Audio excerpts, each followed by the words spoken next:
Hello mga kaibigan.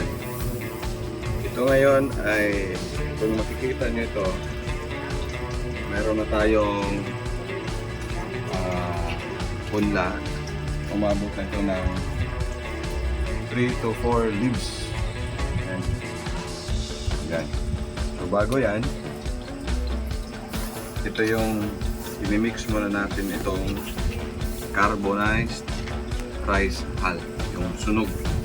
So, hindi lahat sunog, 85% sunog lang. Yan, para ito yung gamitin natin, yung ilagay natin dito sa itong baso na pinagtamnan. Pero hindi pwedeng ayan, hindi basa.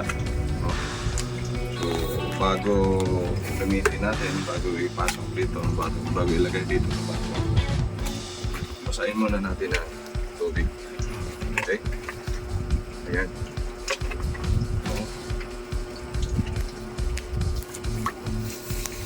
I-mix natin.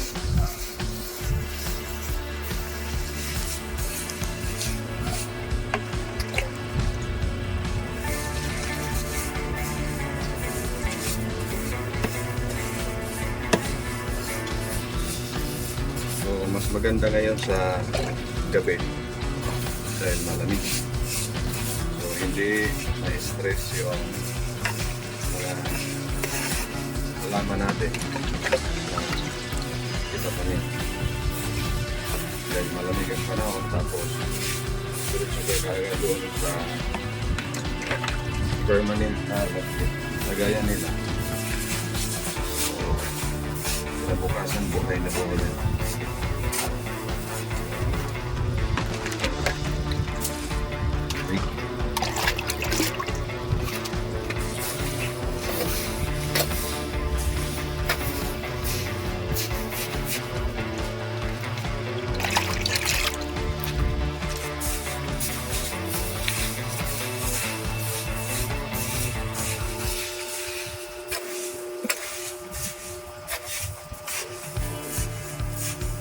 Kulang pa.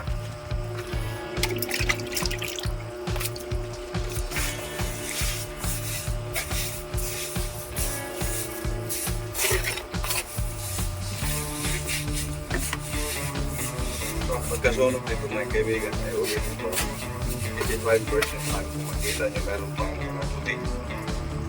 So yung hindi pa sunog. Pero mamaya pag nabasa na yan, magiging black na rin yan.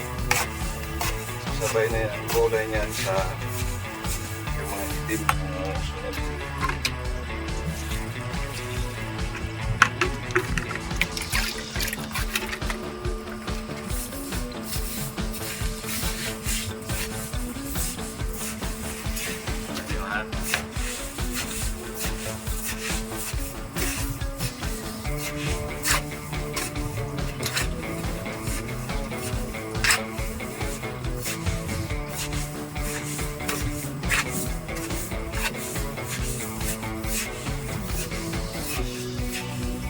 Malapit ng magiging itim lahat.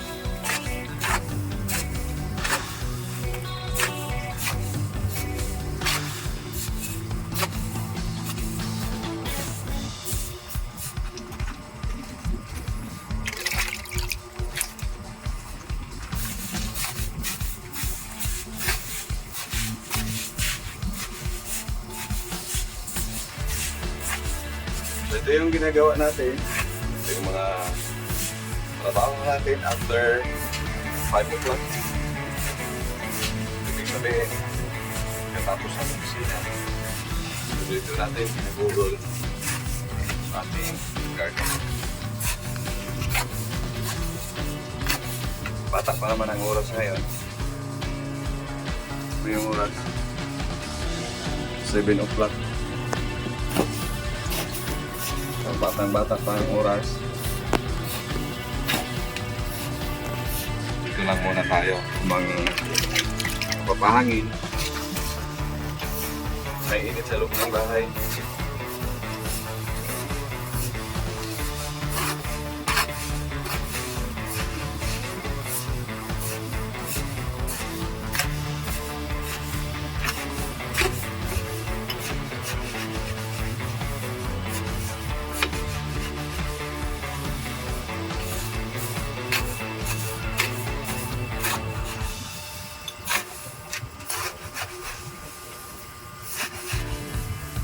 din yan.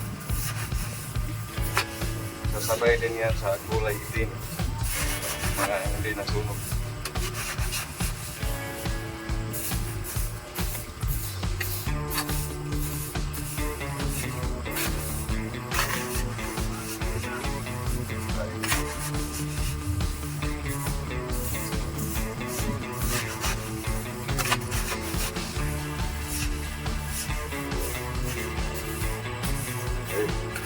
Pwede na.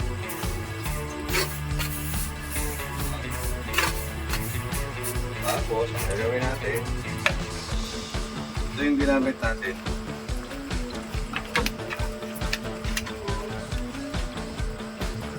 Dito yan. Yarn. Tapos, po ka dito para ayos yung pagkatrabaho na, no?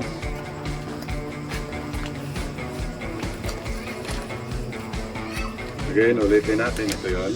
So, since maganda, okay na yung pagka-mix. So, gano'n na yun. Pasok dyan.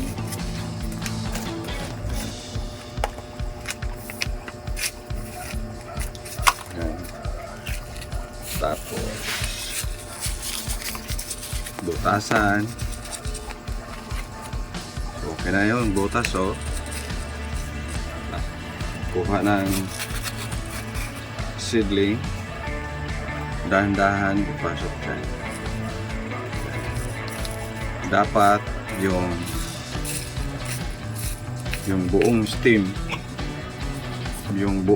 mga kaibigan, baon talaga yan para yung ugat ay diretso dito sa ilalim.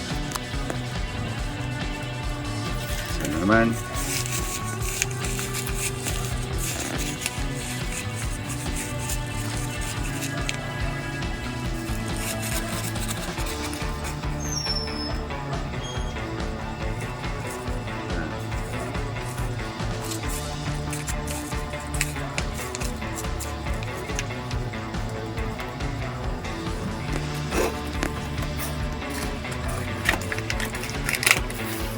Kung gusto mo nang mabilis,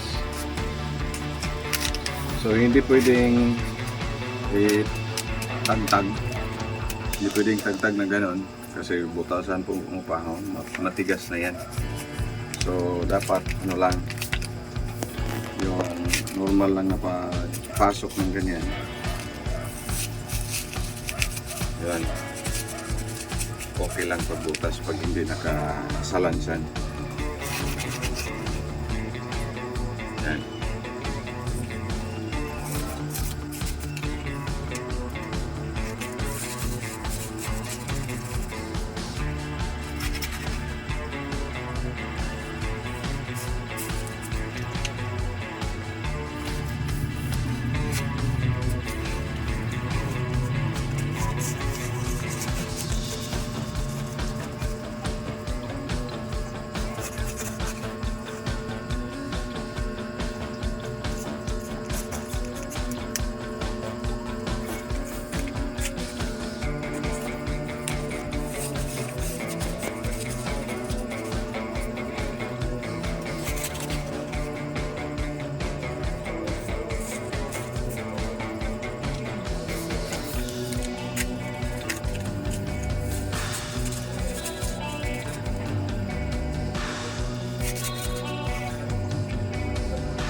So yarn.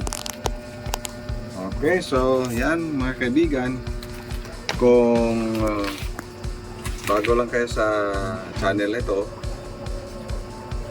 Litos Terraces in Town, huwag kalimutang mag-subscribe, like, and share. So yan, bago tayo magtapos, ito yung carbonized rice, pangpakinis ng kamay. Yan, no? Pag hinugasan mo itong kamay mo, makinis, parang siminto. So yan, tanim lang ng tanim tayo. Huwag mabahala sa mga challenges, sa panahon, pabago-bago, init, ulan. huwag mabahala sa mga ganyan. Normal lang yan, part ng ano yan, weather condition natin at saka temperature. So, kung ano man yan, tanim lang tayo ng tanim. That is for food security and food sustainability. Let us be happy. Let's be healthy.